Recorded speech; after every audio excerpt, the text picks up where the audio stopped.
How you all? Today is July. Does it really matter? Because it's hot outside. This is why I planted so much in February, March, and April. But today I'm going to prune up these hydrangeas. I'm going to show you an example. This is an old hydrangea that has bloomed.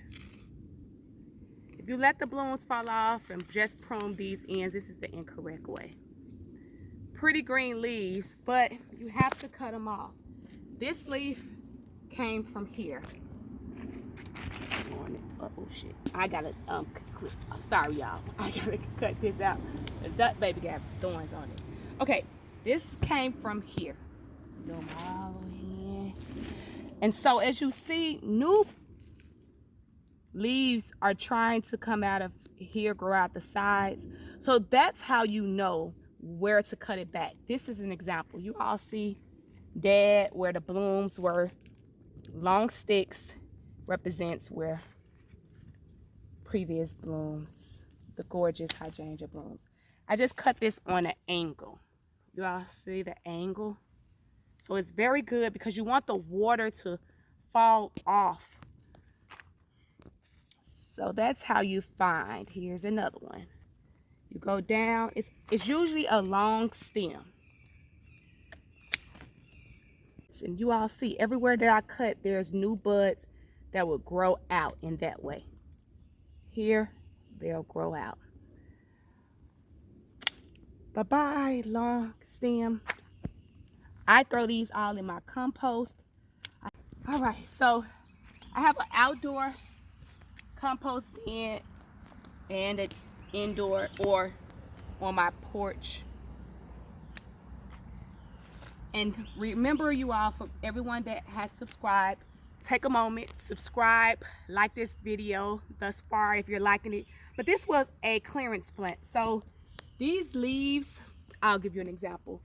Some of the leaves I already had cut. Oh, I don't know. I just, like this for example. I came through and I had already cut the sides of it when I first got it off of clearance. But you do need some leaves for the plant to get energy. So that's what's key. Leave some leaves. Like that leaf is healthy. I'll leave it.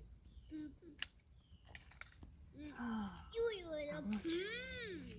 you all see up in here. It's important for the middle to get sunlight. A lot of plants, I can't really give an example, but the middle of the plant needs sunlight. We have to always remember. And that's why airflow is important. Like this leaf is yellow because there was poor airflow. Look at all the old browning. This stem needs light. I could take this entire leaf off, which I think I am. Yes, I am. To give this middle, because as you see, buds. Oh, I just broke that one. Bye-bye. Broke it, ain't no use to keeping it. But buds are growing off this stem. It's a new bud here. So anything that you cut is going to give energy to other areas, which oh, this is an example of a leaf that I had previously cut. I had cut the ends of it off, and it's just going to continue to die back, everyone. That's all it's going to do, so you may as well help it.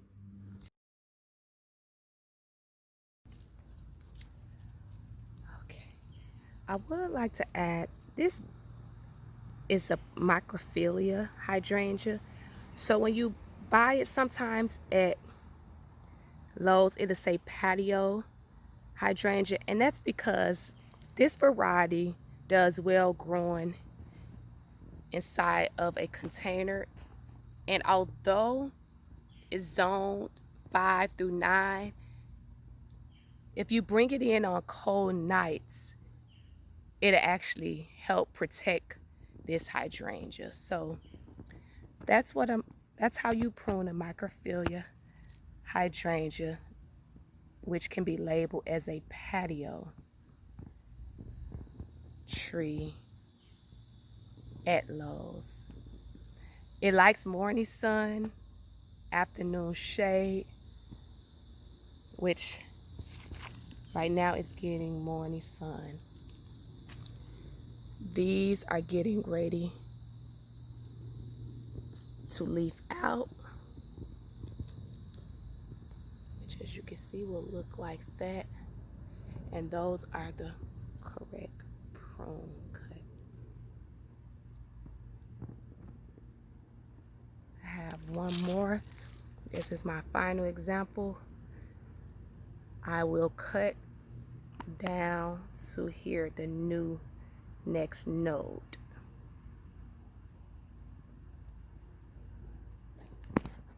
Okay, next let's look at this leaf growing down here at the base. As we see, this is an entire tree. I'm going to hope that I can come in here and cut this off and it has its own roots, because I don't need the energy. Let's take a look down here. And it is cardboard next to here. I don't need the energy growing at the base, which is not good for mulch to be near the base. But you all, I don't need that growing like that. So let's see if, yeah, I'll need my shovel to get down off in here. Because what this is going to do, eventually it's going to grow an entire new stem, and I do not want that. Actually, it'll grow 3 stems. So now this will be 3. This patio hydrangea is trying to correct itself, but we do not want that. So I'm going to get a shovel and try to break these off and keep some of the roots. Have a whole new plant.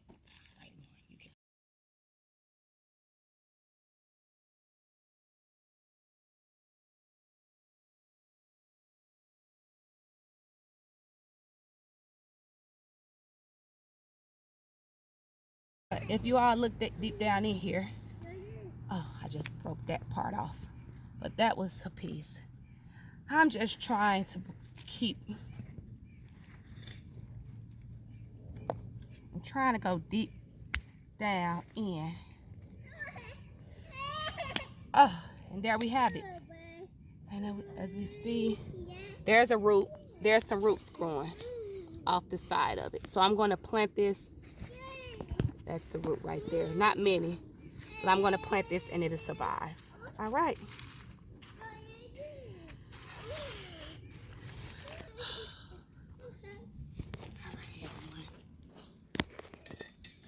Take off these few other leaves that I do not need.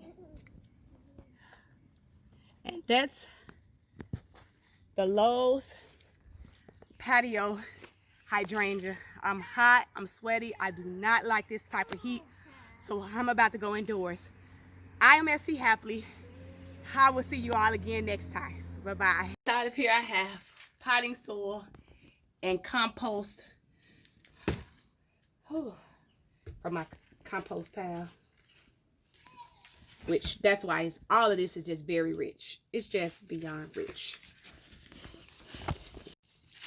I do this all the time. Pot on the porch, and then we have to come out here to sweep it.